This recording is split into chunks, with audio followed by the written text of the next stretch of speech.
What's good, YouTube? It's Kaylano. I'm back with another vid. I know I didn't make one yesterday. I was just kind of like reevaluating my content, see what I could do better, what's working. Today I'm gonna be talking about stay down till you come up. Y'all hear this a lot. Like, everyone sees the end goal with all these famous people, all these people that get money, but they never see the beginning. So I'm gonna tell you like how it was for me. Always lived with my grandparents, and so like I was blessed to have great grandparents, so they let us stay in their house. So everything was going good. We was in like this nice house in Maryland, and we still got it to this day. But yeah, I had that, and I always shared my room with my mom. Then like as time went by, we eventually went to our own place, and as we got to our own place, like money started getting tight and all that. But I was so young at the time, I didn't realize. So like I didn't really care. I just wanted to play outside with my friends and just be a kid. I realized in like middle school, everybody had these cool clothes and shit. And I still didn't care because like again, in middle school I'm still a kid. So I didn't care. I would just be like, that shit hard. But I never thought nothing of it. And my clothes, in my opinion, was never like bad. It just wasn't like all this crazy name brand shit. And it's crazy because I really don't even care for the brands and shit like that now. Like, I definitely got some expensive clothes, but it's because it's what I like, not that I'm getting it because everybody else got it. But 8th grade, 9th grade, like that's when I became a little more conscious. And people directly came up to me being like, yo, your clothes ass, your shoes ass, they dirty, they ripped. I'm like, bro. And I never cared about clothes and stuff. Like, I was never materialistic until this point. Like, I had a pair of basketball shoes. They was talking about who had the best shoes on the team. And I knew I obviously didn't, so I didn't even entertain the conversation. But somehow, I still got put into it. They was like, we can't even put you in this conversation because your shoes not even together. Because they had like a rip in the front. But like that shit was fucked up. It stuck with me for a while. And at the time I really only had like, I'd say like 4 people that I could really call my homies. I had my mans. Cause I went from Maryland to Delaware. So I had my mans Samaj, Anthony, my cousin Chaz, and Jada, and Cam, and Desai. Actually, I had a few people. But yeah, they was my only homies. Everybody else. But me and Samaj was the closest, bro, because we was both from the same environment. We know how that shit go. Like, it was late at night. We walking in the city, just us two, nobody else. Knowing how dangerous it get, because the bus would drop us off in like one of the worst parts of that side of town. But we always knew we had each other, and we was both fucked up at the time. Like, we ain't had no crazy ass clothes either. And I'm gonna make the thumbnail a picture of us, bro. I had a champion shirt. And in my eyes, that was the hardest shirt I ever had. And at that time, it was only $25 shirt. I wore that shit like it was Hellstar, bro. Like, I didn't care. Like, nobody could tell me that shit wasn't hard. But yeah, after all that shit happened, like, it really stuck with me then. I never went to my mom about it. I mean, I told her it happened. She was real upset and like tried to get me new shoes and stuff. But I already knew it was hard for her in the first place, and my stepdad was paying all the bills, so I didn't ask him for nothing either. So, yeah, And COVID ended up happening that year, so I couldn't get a job. So it led me to make fast money, bro. I'm gonna keep it 100 with y'all. Like, I'm not gonna lie to y'all. I don't recommend y'all to do it, but, and it's crazy how I let other people's opinions make me risk my future. Now that I'm thinking about it, like, I risked my future just because people said my clothes was trash and my shoes was ripped. But yeah, it led me to do that. I ran up a lot of money for my age. I was only 14, 15, making thousands of dollars. Like, I didn't even know what to do with it, to the point where I was just buying a whole bunch of shit for the game and a whole bunch of clothes. And I was a little smart. Like, with the money, I was like, I always had a get money mindset. So I started a little sneaker reselling type job. It did pretty good, and it like took away from what I was doing, like, so it wouldn't be obvious. But yeah, I made a crazy amount of money for that age, just because I care what people were saying about what I had. And if you're doing it, I get it's cool, but at least switch it into something else, because all that time in jail, it's not worth it. Alhamdulillah, I never got arrested or nothing, but like I say in all my videos, I don't regret nothing I did, because I can't give y'all my perspective.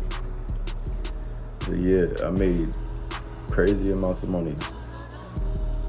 Bought a whole bunch of different clothes. Came back the next year, everyone's trying to be my friend. Everyone's saying, put me on, and I didn't even entertain that one conversation, because I was like, when I had no money, had ripped shoes, wearing the same shoes every day. I had some crazy shoes. Like, the only pair of shoes I had was crazy. I had some green New Balances and some Air Forces, bro. I tried so hard not to mess them up, but it was impossible because I wore them like every day. And my uncle that year got me some Air Maxes for Christmas, and I definitely wore those every day too. But before Christmas, like, there was only them two shoes, and I couldn't even match because it was crazy colors, but that's all I had, so I wasn't tripping. But it just sparked a flame, like, to really go get money. Me and Samaj was making money, bro. Like, the thumbnail's gonna be a picture of us, like I said, and I'll show you a picture of me now. That time was real hard for me, and it gave me a lot of, like, when I did get the money, like, I made sure I had the best clothes and shoes, and, like, it's kind of dumb because I don't even got them clothes no more. I wish I would have just fully put it into the sneaker reselling. By now, I probably, if I really stuck with it, even though the sneaker market dead, I would have made so much money to the point where I'm probably doing something completely different. But everything happened for a reason, and everything that happens is the reason why I'm here now. But I was like real paranoid about what I got. I made sure it was the best stuff, spending hundreds and thousands on clothes just for other people's opinions. And even though fast money gets you fast results, the consequences could come as fast as the results. So if you are doing it, be careful. If you're not, I recommend that you don't. Get a regular job and work towards what you want, and you'll get what you deserve. All the karma you put out to the world is gonna come back. That's why I'm glad I stopped. And the reason why I did stop is because I always grew up around Islam, but like, when I realized I was getting into that type of path, doing that shit, and slowly getting to even deeper stuff, like, I just took a step back and looked at everyone in my crowd doing it, and I'm like, the way we looking, it got no future in it. So I'm gonna take a step back, find Allah, and just put all my faith and trust into Him and do everything right.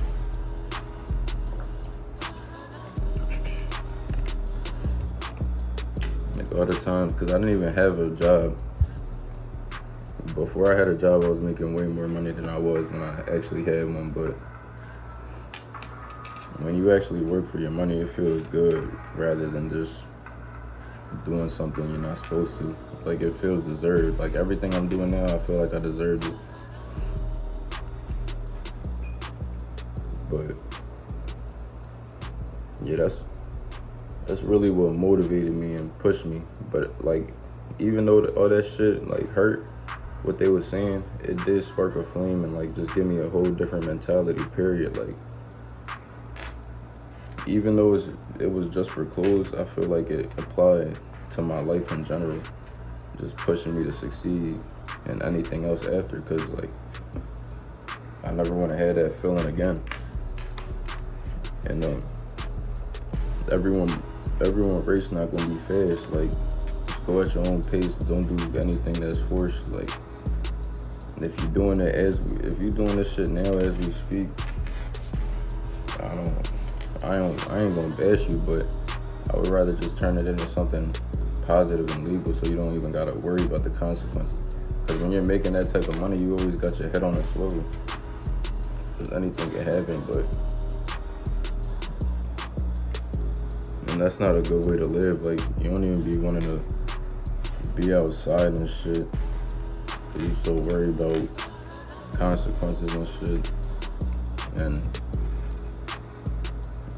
it's just not worth it. When you get something you work for, it just feels 10 times better. Slow and steady win the race.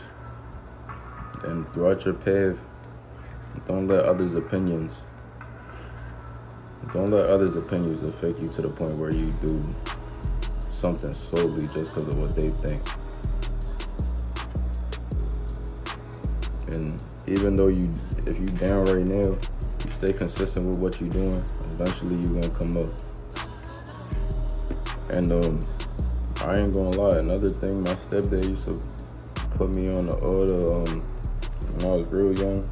I wasn't supposed to be watching them, but he would put me on to all the hood movies, all the old hood movies. And the movie that always stuck with me the most was Paid in Full. Like, watching Ace working at the laundromat, building his way up, all the way up, being the king of the city. That type of mentality got instilled with me too, because at the time when I was watching it, I was real young when I seen it for the first time. But then I went back and watched it myself around the time period, because I'm like, I remember when he was down, everybody was like, well, he still had like his homies, but people would look down on him. But then he went and came up all the way. And I was like, I want to be like that when I get older. So I got up off my ass, did what I had to do, made the money. Although it went away because I was just young and dumb, spending it on anything, I picked that mentality back up, put it into something positive, worked my way up to this. But like I said, I don't regret anything I did, because even though it was wrong, it still gave me a mentality to get up and go get it for nothing. Like, I rarely ask my mom or anybody for no money, because even though she in good standing right now, I just always remember, and that shit stuck with me, and I don't ever want to have to ask her for nothing. But yeah, just stay down till you come up. Even though it's a quote, it's really a mentality, and no matter how slow or fast you go and get it, as long as you stay consistent, you're gonna get there. That's the message I'm gonna leave y'all with today. YNT, episode 5, having a double upload today. So this is gonna be probably 30 minutes after I even finish recording. But that's the message I'm gonna leave y'all with today. Like I say, be safe. Remember, I hope y'all take everything that I say, because this is all personal experience. And if you don't wanna, I feel like if you really just listen to me, you could avoid a lot of stuff you had to go through. So just take it all in, rewatch it if you have to, and just use it and apply it to yourself and be the best version of yourself. I'm out.